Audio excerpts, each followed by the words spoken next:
What? Come on, y'all. Come on, work with me. Work with me. Thank you. Work with me. Okay, everybody. Come on up, come on up, come on up. Yes, we're live. We're live, Andre and Bernadette. That's right. Like and share, like and share, like and share. We've got a lot to talk about. A lot to talk about today. We're talking.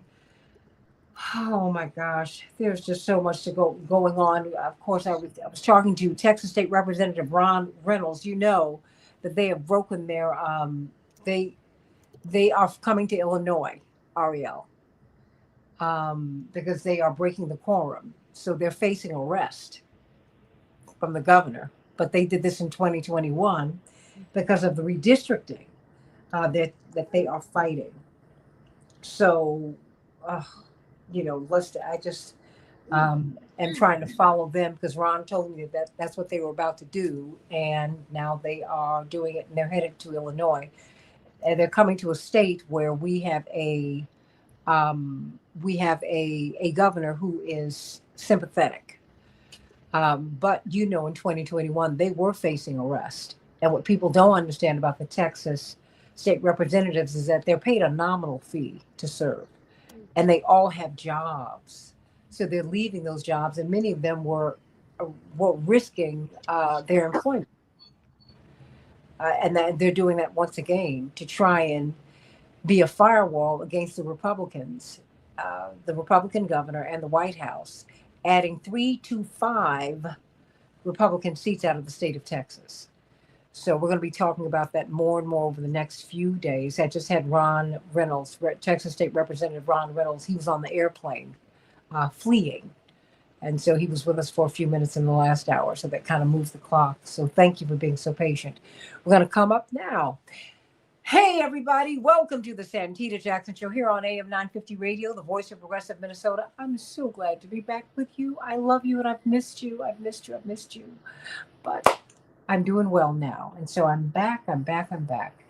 I'm going to learn to pace myself just a little bit better, everybody. So, so that I don't crash. There you go. But God is good. And I am glad to be with you. And we've got a lot to talk about. We've been talking about, we're going to be talking about Epstein some more over the next few days. We've been talking about the Texas redistricting. There is so much to talk about. We've got to talk about these Doge cuts as we go forward, because with this $1 trillion that have been cut from our health care, we have to be mindful of the fact that what's come out is that there was a back door created in Social Security that will fast track them toward privatization of Social Security. That's a very dangerous thing, everybody. So we've got a lot to talk about on the Santita Jackson Show, but right now we're talking about Gaza. Whew. Wow. I asked my mother, who has born and raised 5 children to maturity, of course, with my father, about skinny babies.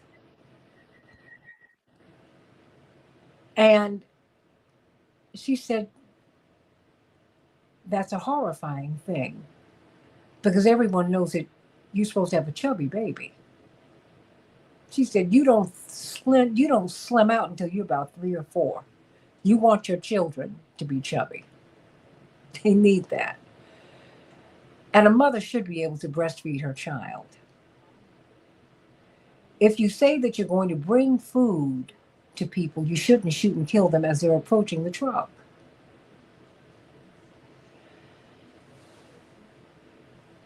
There's something, this is a crisis of our humanity because people who do this are inhumane. This is inherently evil. It is. But it's not because of someone's religion, it's because of their moral creed. That's what that is. Because we see evil all over the world. And I tell you, my pastor, Reverend Clay Evans, said you need to call evil what it is. When this is the work of the devil, when this is the work of evil, call it that. And that's what this is. And this is not confined to the Middle East. This is happening everywhere, but we're looking at it here right now. Because this is just very painful. And it's having political and spiritual and cultural resonance all over the world, and particularly in the United States. So let's talk about this. What about the weaponizing of food? That's a war crime, everybody. Not supposed to do that, but it's happening. And we're watching children and the adults that they become starve to death. Now, there's something called being hangry. When you're hungry, you become angry. Now, can you imagine just crossing the Rubicon? You're beyond hungry. You're beyond hungry. You're starving. Starving. I just watched a friend starve to death because of an illness. It's a horrible thing to see when you can't swallow or when you're being denied in a world of plenty, when you're being denied food. My pastor, again, I think about him every day. I never knew just how much Reverend Clay Evans means to me. He said, I've never seen God make a mouth he could not feed. There is more than enough in this world for everybody to get what they need. An empty belly should not exist anywhere in this world.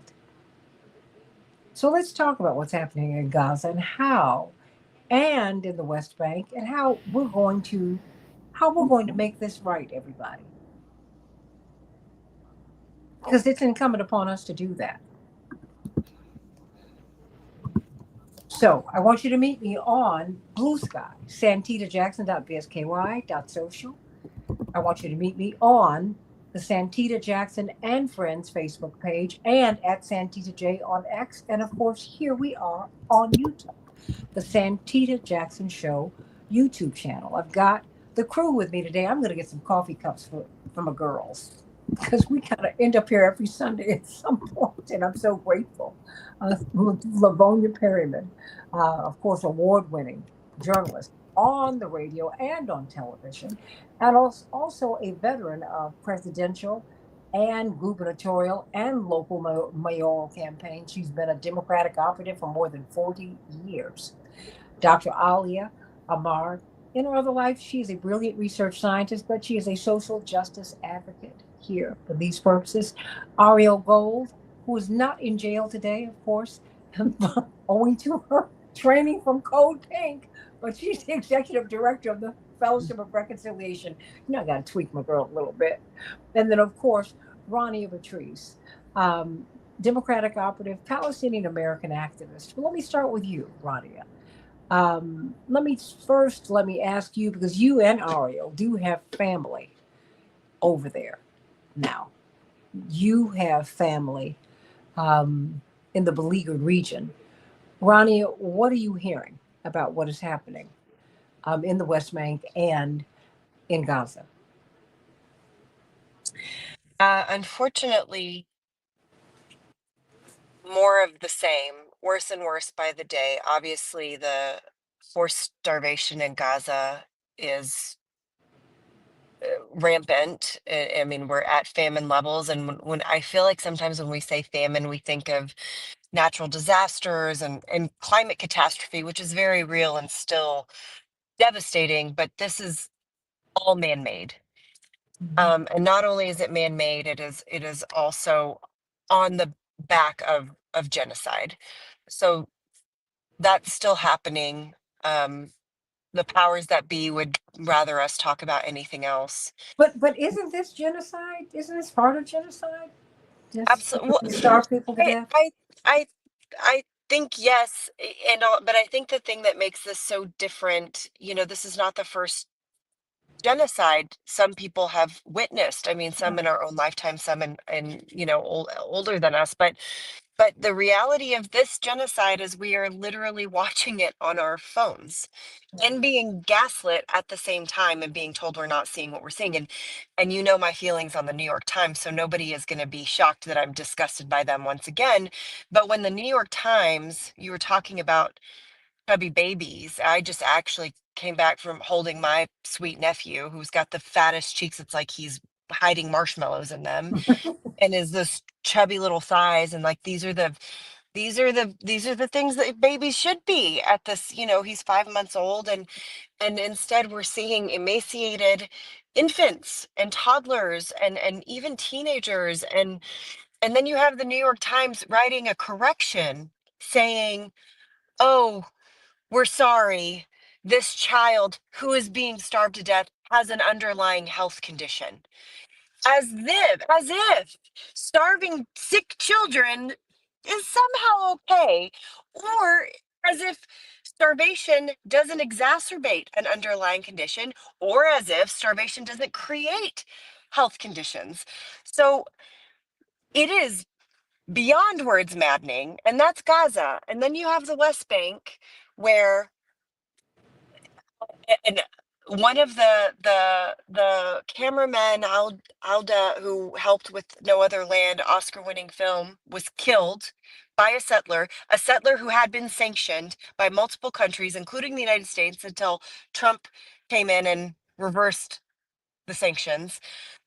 That settler killed this man, and another American killed just 2 days ago, Hmm. a previously Chicago resident. No one's talking about it because the state of Israel just killed another American. Nah, if it was any other country in the world, any other country in the world, this country would be on fire. Hmm. No one would stand for it. But because it is Palestinian people But see, this was a by the state of Palestinian Israel. American, right? Absolutely, yes. Palestinian Oh, American killed, but we have to also acknowledge that, Rachel Corrie, who was killed 23 years ago, yeah, was from the West Coast, like a very yeah. lovely young white woman.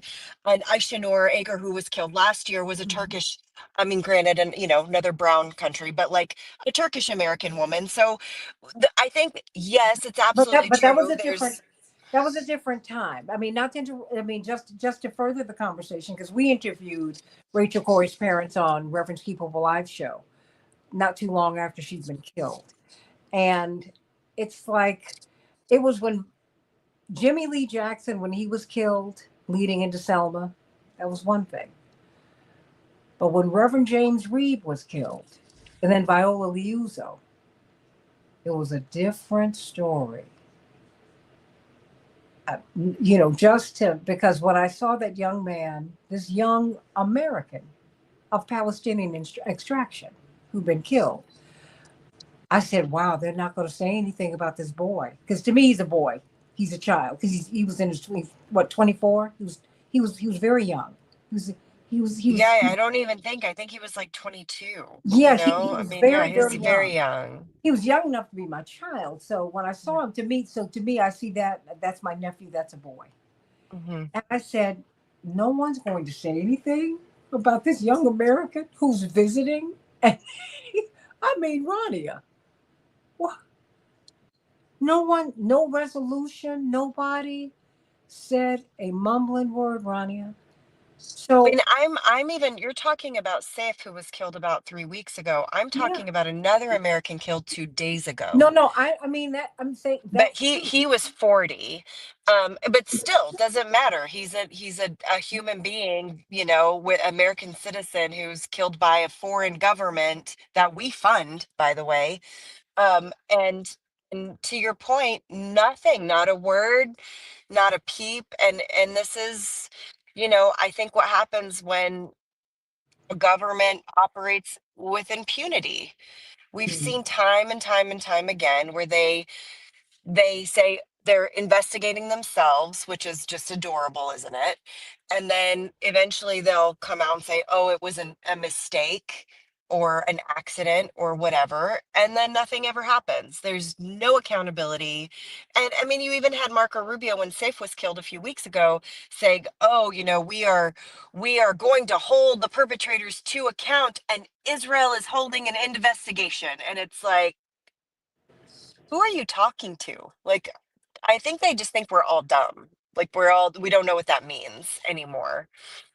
And there But was a time Rania, I think people didn't know what that meant, but oh, but sorry. Yeah. they're losing the room. Yeah. Um, that's what's dangerous, I think, because now Israel was seen as the underdog. Now they're seen as the overlord. And when you lose, it's a dangerous thing. My father said of power, be careful. If you have it, never be careful not to use it, because if you use it, you could abuse it. And when you abuse it, you will lose it. Yeah. And the tragedy is when you don't know, Jonathan Greenblatt doesn't have the same currency today that he had in 20 at the beginning of 2023. Yeah. Netanyahu, now, I mean, you've got Marjorie Taylor Greene, whatever you think of her, she now says genocide before Bernie Sanders does. Yeah. There's something that's shifting here.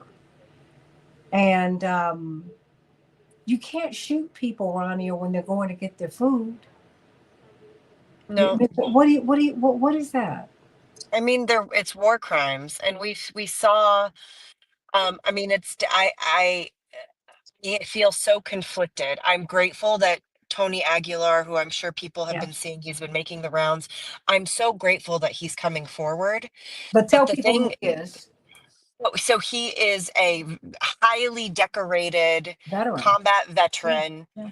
who was hired by UG, which was like the contracting company that's in charge of GHF, which stands for Gaza Humanitarian Fund. I use air quotes because there is nothing humanitarian about it. It's the most absurd thing ever that the United States is funding and the state of Israel are funding. And literally, I mean, there's nothing humane about it. There were 400 sites to distribute food previously, and now there are three that are, and they channel Palestinians like cattle in these gated areas, and then they kill them. And there's not enough food anyway that's being distributed, and then they're getting shot at. So this gentleman, Tony Aguilar, has is blowing the whistle on what Mhm. he saw there. Being told that the IDF was their client. And so when the IDF was ordering his unit to shoot children, they were obliged, supposedly, to comply. And this guy couldn't take it. And the thing that, like I said, I really appreciate him coming forward and speaking out. But the thing that's upsetting to me is Palestinians on the ground have been showing us this for nearly 2 years, over and over and over again. And we see this time and time again where the voices of Palestinians, the firsthand accounts, the video evidence, it doesn't matter. It doesn't matter. And and that's what we're seeing. Literally, it's a shell corporation that is meant to shut us all up. Because there's like, oh look, there's some, somebody's there giving food, and like, so what are you complaining about? And then you have the Israeli government coming out with just this hardcore propaganda, literally putting out videos. Google is helping them, by the way. There's Google ads going of these Israeli produced videos by the Israeli government that's showing all the UN trucks that have not either been let in, or they've been let in, but they're not letting them distribute. And they're claiming that the UN is refusing to distribute aid, which is the biggest lie ever. Maybe not ever, but man, it's up there. And so, I mean, again, you just have I sometimes find myself going, am I crazy? Like, am I nuts? Because I know I have conversations with people on the ground in Gaza. I work directly with the humanitarian organizations that are on the ground and operating globally to support their on the ground efforts. Like you said, I have family and friends, and I'm like, and I see what everybody else is seeing, but somehow there are people parroting these talking points that the UN is refusing to deliver aid, that there is no forced mass starvation, that these children that have already starved to death, that we've seen with our own eyes, and the ones that we're seeing starve to death in real time, aren't real. One of amazing, wonderful human being, Miss Rachel Curso, that folks may know her. She um posted a video of one of these starving children with his mom, and you should see the comments. And granted, social media sometimes is not, bots live there and trolls live there, but there's real people there too, saying, look how fat his mom is. His mom looks healthy. There's no starvation. And let me tell you, his mom did not look healthy, for the record. But like, just the level of justification and the mental gymnastics that people will go through to justify their inhumanity is, I don't have the words. I just don't have the words. Well, we just Ariel, we do that, because what drapetomania. Has anyone heard of that term? It is, as you know, Dr. Amar, when Black people wanted to escape slavery, you were declared mentally ill. And the mental illness was called drapetomania. You were sick to not want to be enslaved. So, the mental gymnastics, this is what we do. And um, this is just, this is par for the course, but this is a horrible thing, Ariel. Oh, oh. And Ronnie, I just want to, there isn't a day that I don't think about that I know you have family there. And I know some of them got out, and I recall the first time you told me that your family's in Rafah, and I pray for them daily. I know some got out, but my daughter was a super fat baby, like absurdly fat, as a baby should be. The kind of fat where you have to like clean between the creases of the fat because all in there because you just got rolls on the rolls on the rolls of her fatness. And that also, like, I remember from that time because I was like, God damn, my baby is like really fat. I remember my doctor saying, like, that's brain development too. That fat Yeah. develops the brain. Hmm. It's not just Oh my insulation, gosh. rolls on rolls on rolls. It's actual brain development. So we have to think of not just what's happening today, but the long term ramifications that way. This is generational. This isn't just what's happening today. They can't just bring food in tomorrow. God help us, please let them bring some food in tomorrow. But that alone will not solve what has already been created. It's necessary so that we can stop where we're at and start healing, but permanent damage is done. And there's some rabbis on hunger strike right now in Israel because B'Tselem Elohim, that all of us are created in the image of God, all of us. And because because because for you were strangers in the land of Egypt. We cannot stay silent in the face of sunken eyes of infants as their parents who are deprived of food face bullets attempting to access the most basic of aid. And I want to speak to Bernie Sanders for a moment because I just want to come out and defend him here. He's right. Genocide is a legal word. It hasn't been determined yet by the International Court of Justice. We do see it really taking place. That conversation, as B'Tselem, the Israeli human rights organization, has come out with an analysis saying that this is genocide. But where I respect Bernie Sanders is that he's not out there to debate a word. He's not out there to debate a definition, which is a legal definition. It is, and that legal he is not settled yet. It's not. He is also an elected official. He's an elected official. He has gotten more senators to vote to stop weapons for Israel than we ever thought was possible. A historic breakthrough. And I don't want to, I also, I had a, well, I was over there recently, and I was talking to this young person who was saying actually kind of that same thing to me. But the genocide, there hasn't been a ruling yet on that. Like, what do you say about genocide? I don't want to talk about genocide. I don't need to use the word genocide. We don't need to talk about whether it is or it isn't a genocide. I don't care about that. I want to talk about the number of children killed. I want to talk about the starving children. I want to talk about the number of women and elderly and children, the disproportionate number who are killed. I want to talk about the number of trucks getting in of aid. I want to talk about the death toll. I don't need to debate a word. I can talk about what is taking place, and that's what I see Sanders doing. Well, Sanders I see that that conversation and that debate about the characteristics of genocide rather than debating the word of genocide. And I could not have more respect for that. I don't need to debate a word at all. I want to talk about the starving children. And God bless him for that. And Marjorie Taylor Greene is, well, I'm just gonna be frank, she's just gaslighting us. But but you know what? Like, here we go. In her full statement, she says, like, Christians are dying and also Palestinians. I'm like, well, but no, the thing is, there. But with her crowd, that if she's helping to move people over there, Just don't. then I don't think liberation comes from somebody whose intentions are bigotry, and we know her intentions are bigotry because she's yeah, very overt about that. She's very, very, very overt about that, and I don't think good comes from bigotry. So for me, like, she's a sideshow. I'm not interested in that. I know what see, Bernie Sanders is doing. I know those votes that are yeah, taking place, and there's a discussion taking place about the starving children, and that's what matters to me.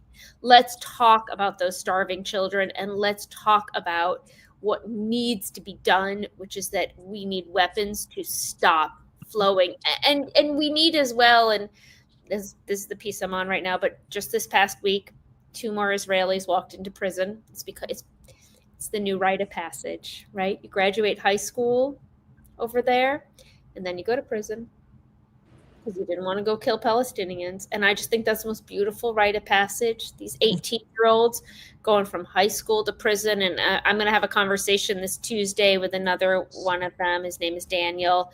He's scheduled to turn himself into prison in October because he said, "All right, that's my rite of passage, high school to prison." It's a healthy school to prison pipeline in this case, right? It's one you come out of with integrity and say, "I'm not going to go kill people. All right, I'll go to prison. Bring my backpack into prison." Some heroes wear capes. The others carry their backpacks into Israeli prisons because they're preparing for their sentence to serve. And God bless them. Like, this is what keeps me from breaking down endlessly into tears in the middle of the night. well, and I absolutely applaud that because I have to tell you, I have also been someone who has. I have defended Bernie Sanders because I've watched his evolution. This is someone who's my father's age. So I'm not directly connected to Jim Crow. My parents grew up in Jim Crow. He is directly connected to the Holocaust. We are generations from all of that. And so, however has been evolving, not in terms of his progressivism, just how his whole worldview has had to be shifted. I respect that. But when I look at the South Africans, I bumped into video footage of Nelson Mandela when he made his first visit to the United States after he had come out of prison. And it was, because I was living in New York and I had the privilege of traveling around with my father and them. It was great. And it was just to see millions of people turning out to see him because he was we never thought he'd get out, right, Claudia, Aria, Alia, Lavodia. And he was asked by Ken Edelman in a genteel, but it was confrontational on Ted Koppel's show. Gaddafi, Castro, Arafat, you've embraced them and you said you like their leadership. So how can you like that? And we admire you, but we don't like this. She said, my enemies are not your enemies. These are the people who embraced me in my freedom struggle. Mm-hmm. This is your domestic issue. Whatever you feel about Arafat, whatever you feel about Castro, whatever you feel about Gaddafi, that's your business. When I needed help, they were there for me. I mean, in a substantive way. When I look at the South Africans, who, because of that struggle, because they saw the people who were coming to help them, when I see them step out on genocide, that's when the word genocide does matter to me. And it's a legal case, and that's a legal case. Yeah, no, it's a legal case, but it brought a legal case, as they should. But it's legal, but to me, it's also emotional. And so, while I understand what Bernie Sanders is, and I respect it, and I've seen how people have chased AOC and others down for not saying genocide or for I get it, but what I'm saying is, what we've got right now, we've got these. If people want to use the term genocide, is something I'm going to use because that's what I see, and my eyes are not lying to me, cataracts and all.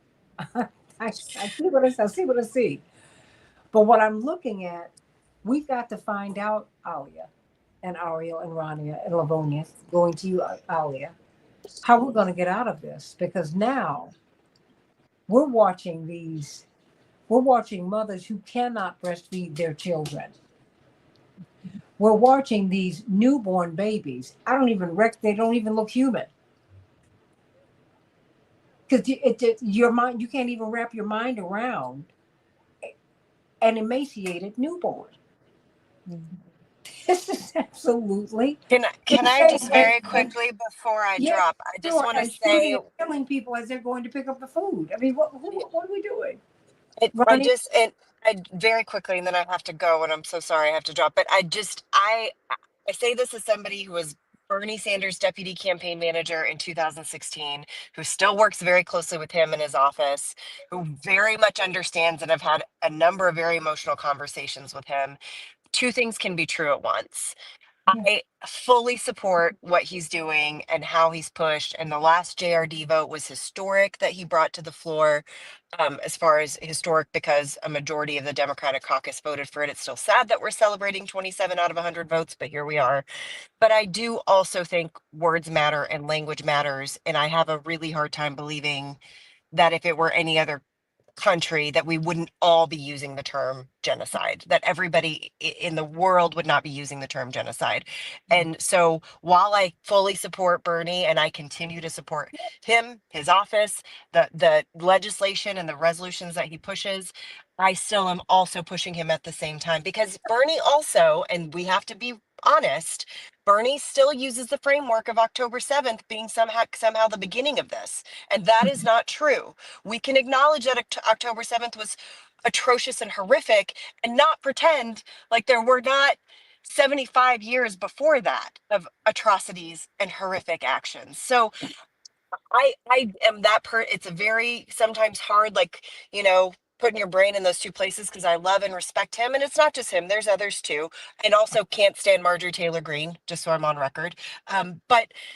But I can also still appreciate him while also like I will keep pushing like hell for him to use the term because I mean I don't know how many more experts experts on the Holocaust, experts on genocide, survivors, and et cetera, et cetera, et cetera, not to mention the like humanitarian organizations have to say it before like we stop hemming and hawing around it. It's just we're all seeing what we're seeing. So I just have to say that out loud because again, love and deep respect for Bernie and will continue doing everything I can to help him push what he's doing forward, but also will continue pushing him Look, in honey, all the other ways too.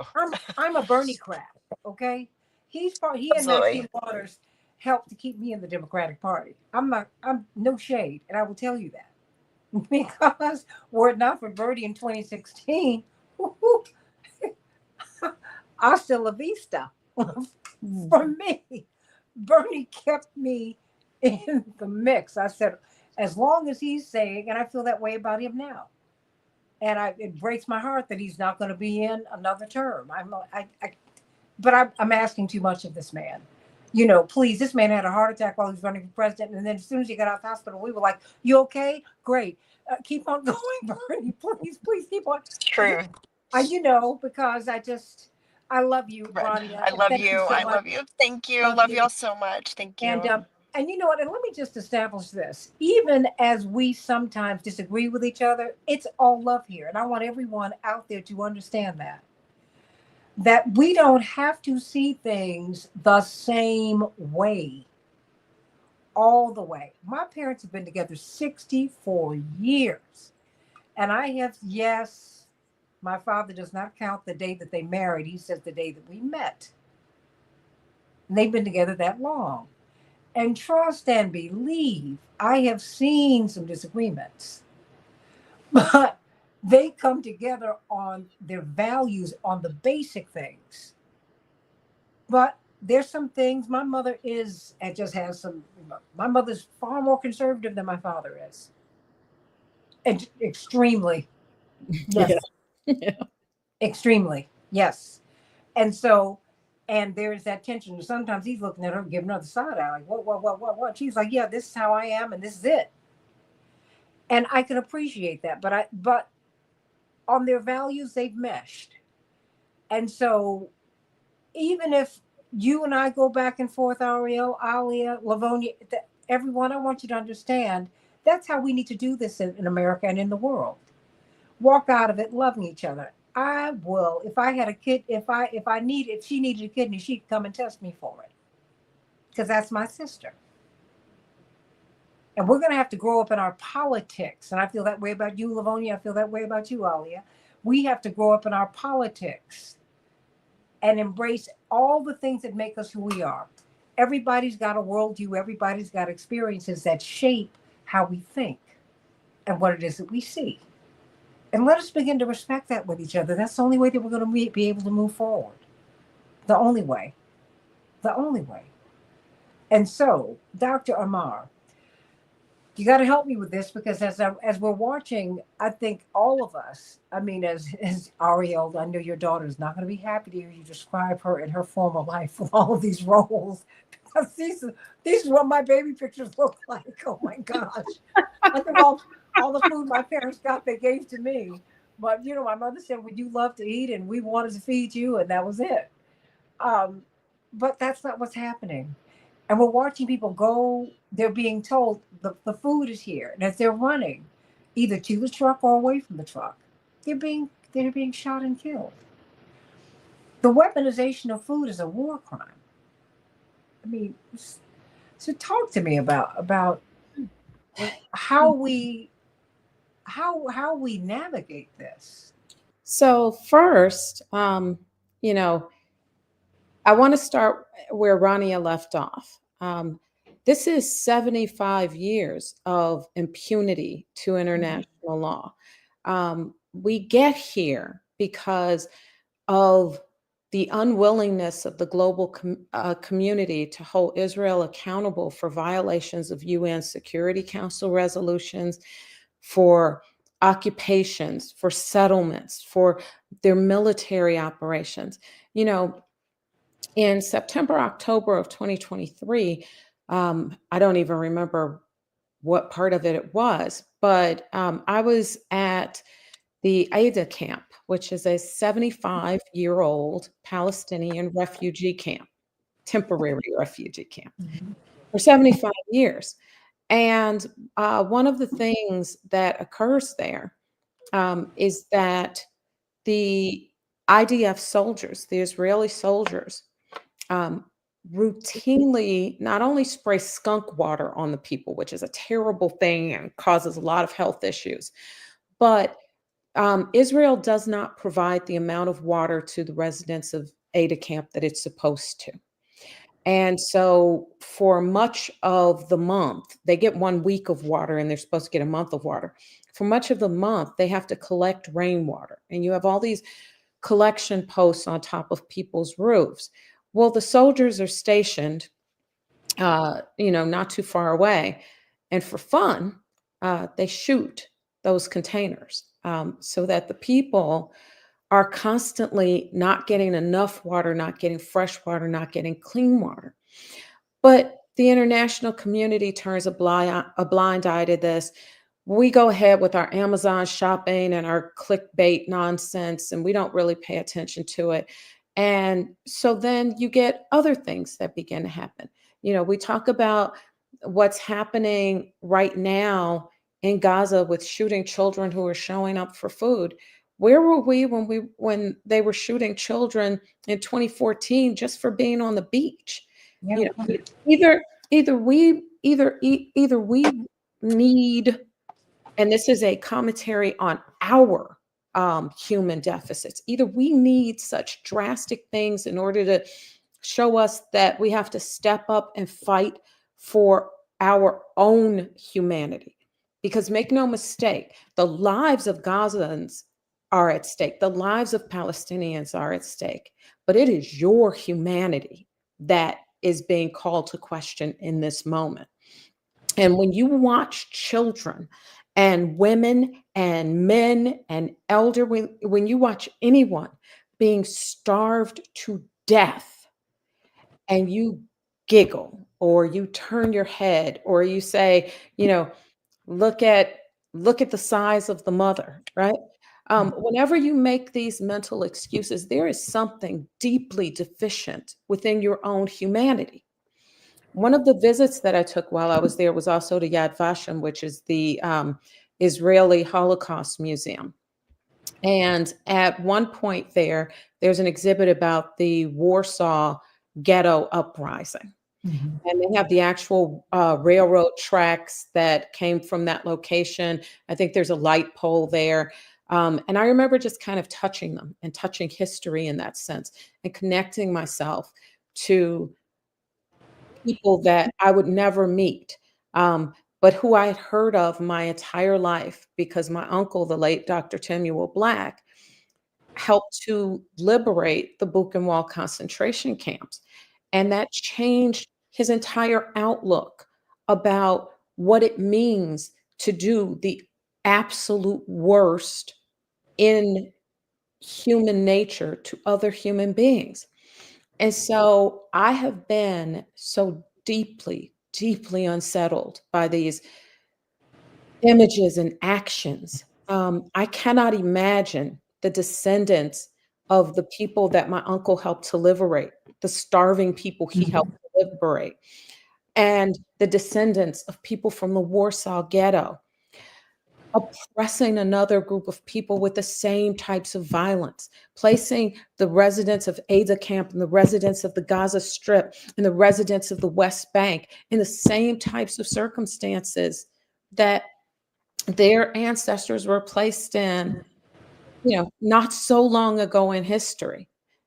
If as African Americans, we can be intrinsically connected to the suffering of our ancestors over the past 500 years, why can't Israelis see a starving child and say to themselves, oh my God, it's a genocide? Yeah.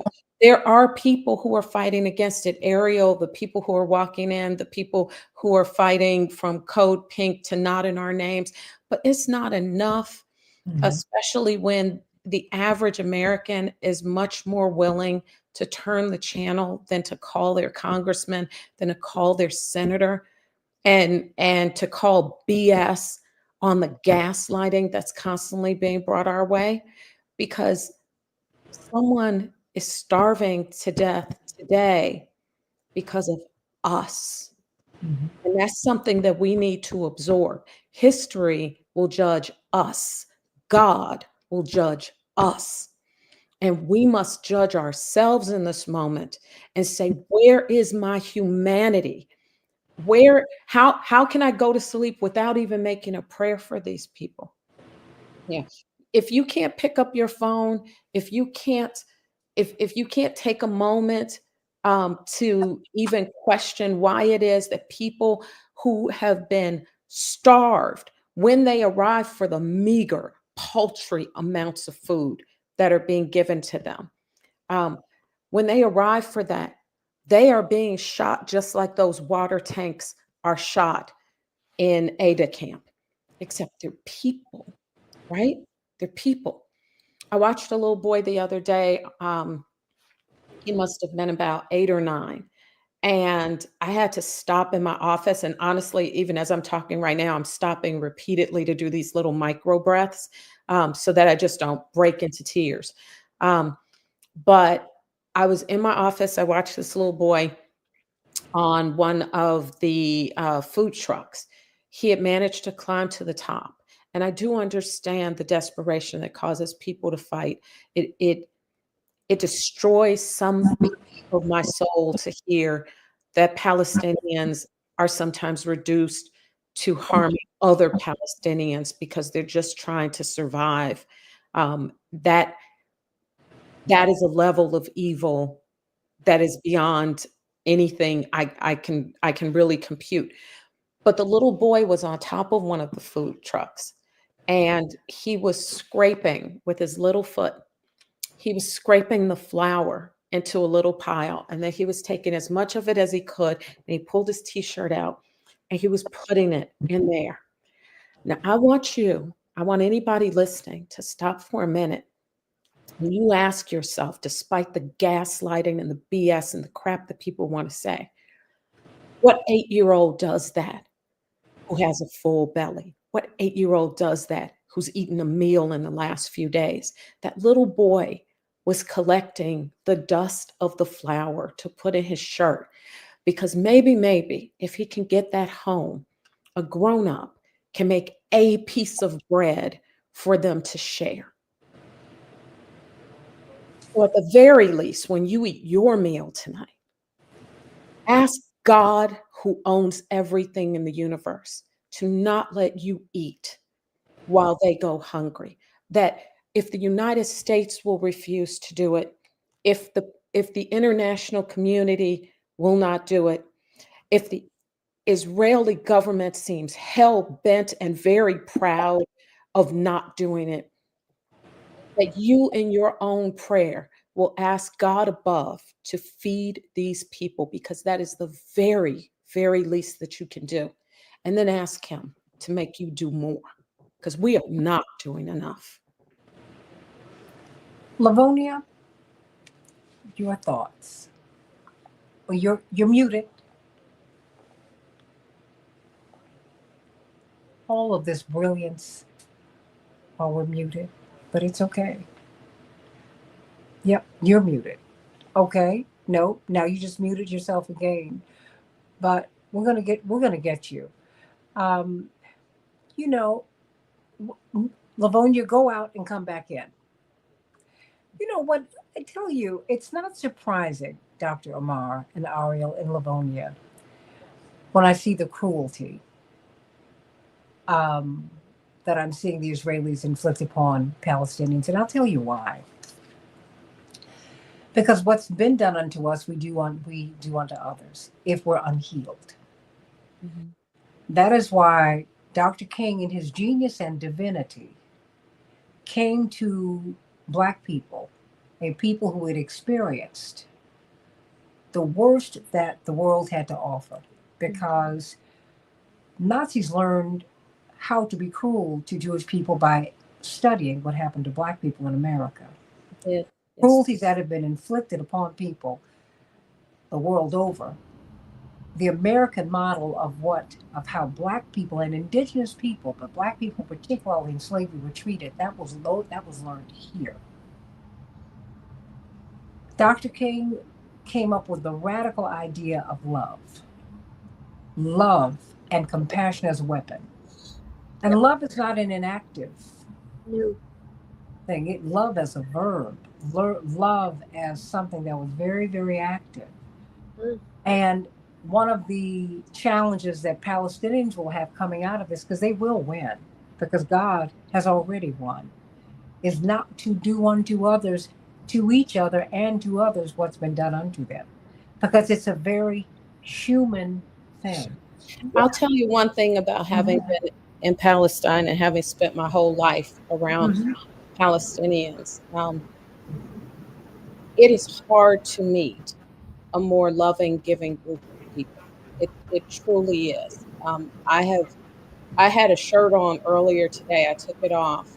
It was given to me by a young woman who uh, a young a young Afro-Palestinian. So Mhm.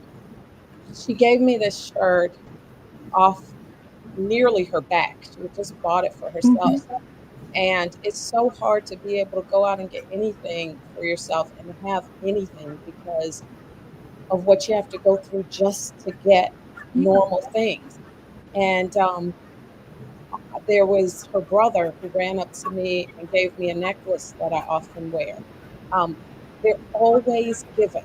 You can't come to a Palestinian table. I was in Shira and eating at a bombed out house, Mhm. and I had the best buffet meal. And the family had gotten up at like 3 o'clock in the morning to start cooking it. Palestinians are the most generous people. um, they remind me in so many ways of the generosity of African Americans, despite what Absolutely. they And that's why I'm bringing up that point, yeah. because no one is immune. I know, because I've experienced Palestinians, and I've experienced people who have oh, I'm hearing some feedback from somewhere. That's right. Um, okay. I don't know, but I just know, coming out of a painful situation, That's this the work that you have to constantly do, because that is because when you're under the boot of oppression, we all need each other. When people climb up the ladder, we need each other less. And that's just the human challenge. It's the human challenge. And that is why Dr. King came to us, because the night that his home was bombed in Alabama, these peaceful, loving people who would feed each other.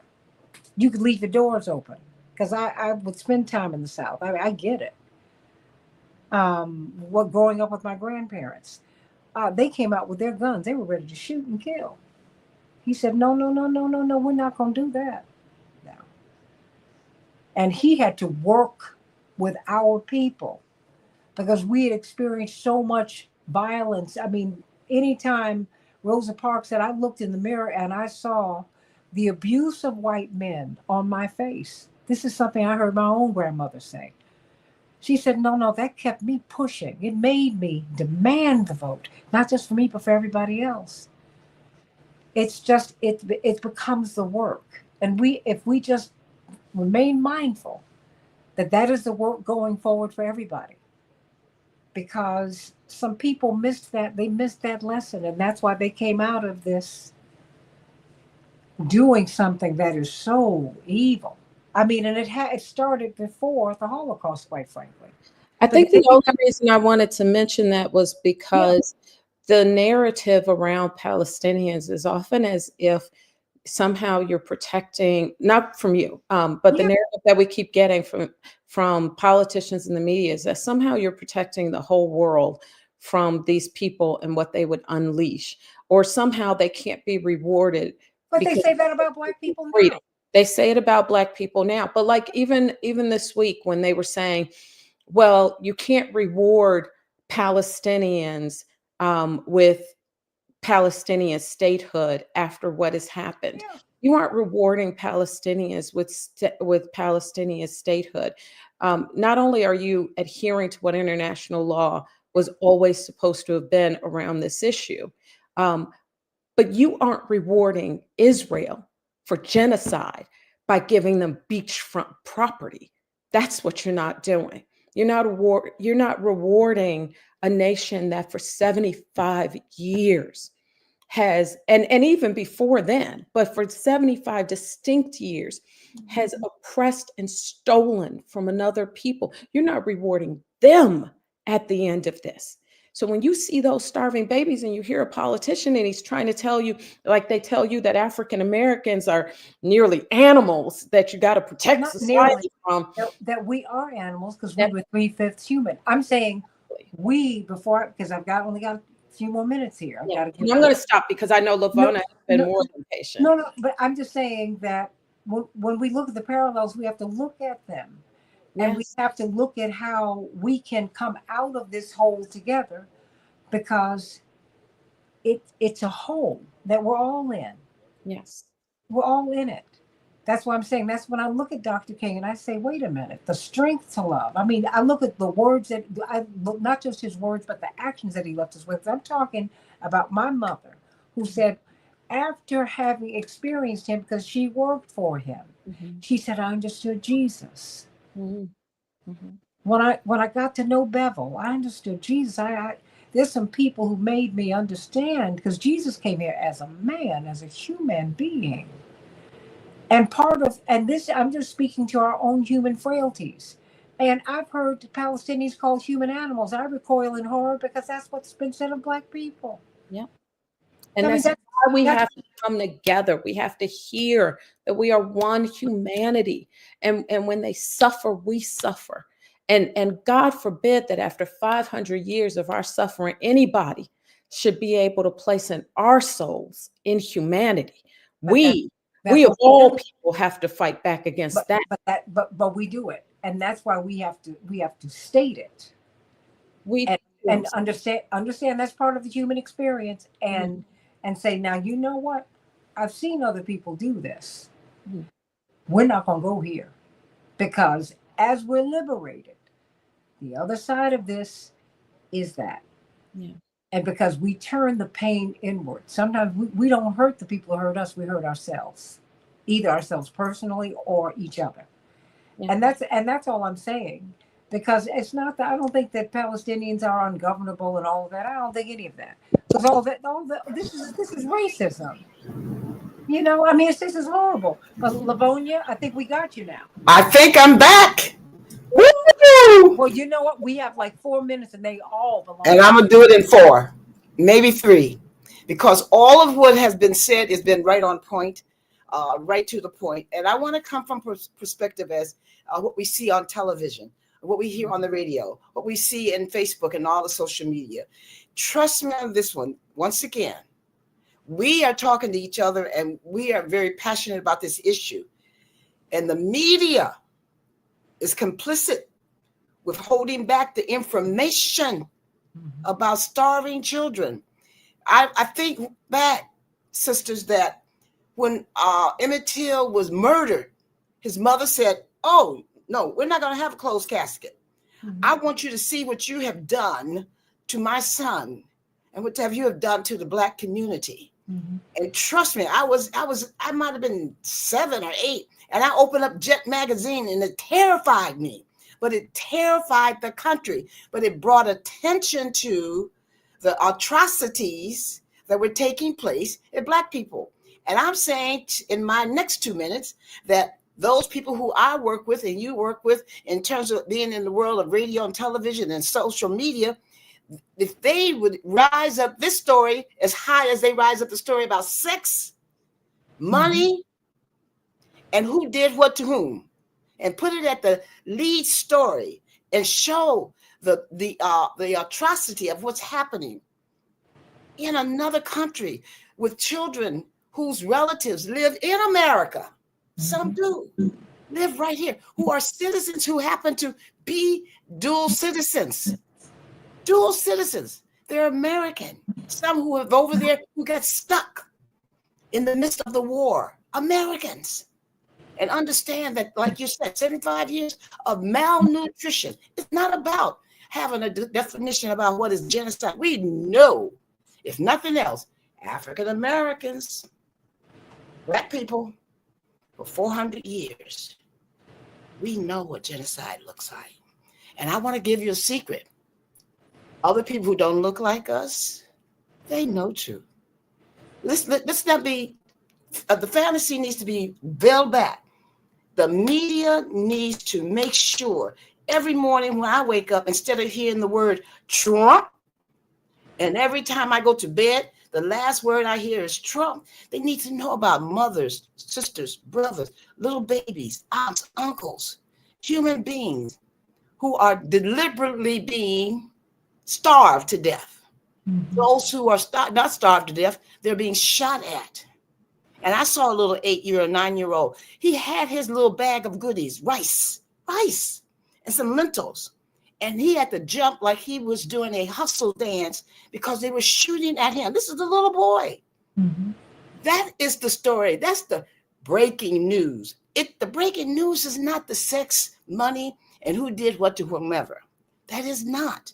And so reason I'm bringing that up, we, the three of us right now, we think that the majority of America knows what we know.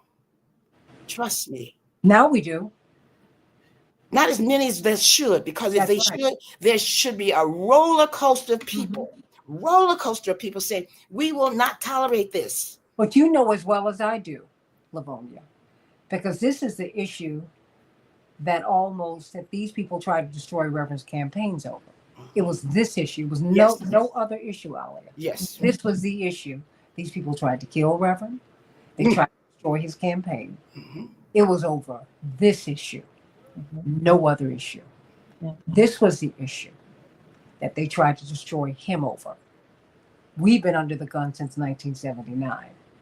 That's right. So I know. Right. I know exactly what I'm We know that. And I guess what I'm trying to say is we know that. Yeah. But I'm talking about Miss Jane, who's next door to me, and Mr. Jones on the other side, and the sisters and brothers in church, 4,000 people in a church, 10,000 people in a church. If I asked 5,000 of those people today who went to church, what was the lead story of Sunday's news? This would Right. not be it. But you know what's interesting? Because look at the infiltration in our churches with Christian Zion. Yes. Because that's been, and that's where we have to be vigilant. Mm-hmm. And we have to be educated, Mm-hmm. you know, and understand that this is as much a political issue. This is more political than it is a religious issue. Yeah. This is about land. Political, money, and politics. Well, This is really about that's land, what it land is. grab. Talk about a land grab. Because that's where the money comes from. That's correct. Yes. Power in the world comes from Yes. landowners. Yes. You're Because going to that's build why, You're going to build a pool, a hotel, a a whole resort. new city over the backs, over the bones of children, women, and men. Starve them out. But they already did that, Lavanya. I know they want to do it again. No, I'm saying people look at Everyone, we're going to have to close it now. Yeah. Let's close it now because that's it. But if you want some more of this, we will be talking about this throughout the week on the Santita Jackson Show.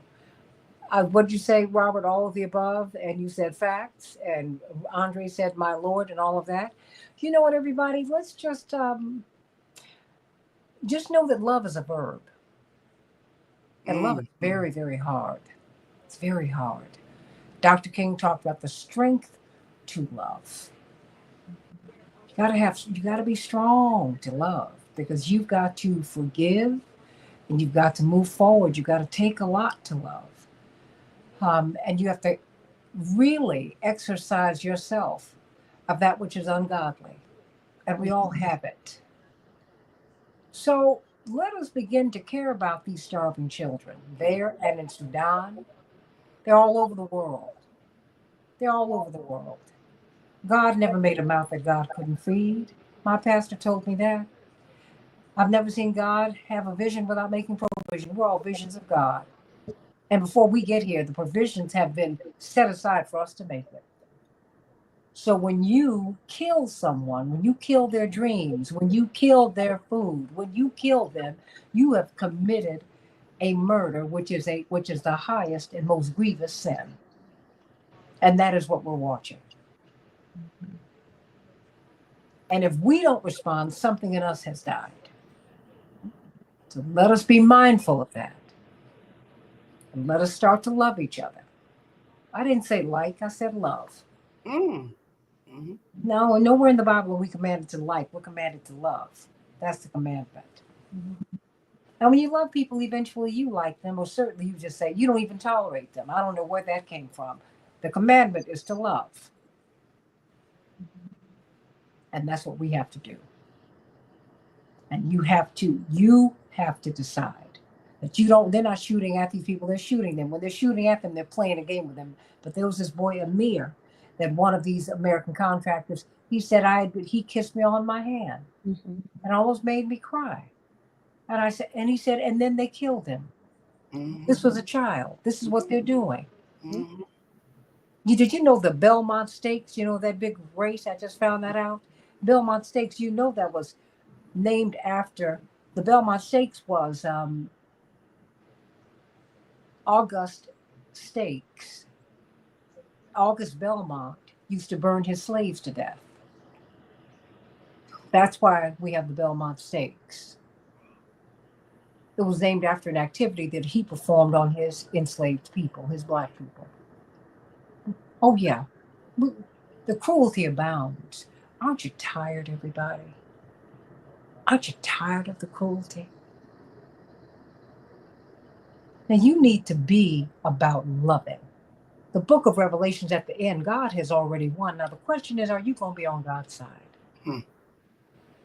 You don't need, how dare you ask God to be on your side? You're too limited. You're human. You need to get on God's side. And call your elected people and tell them, you go pull all the money out of there. If you're not going to feed somebody, if you're not going to help somebody as they're traveling along, then your living is in vain. Shame on you.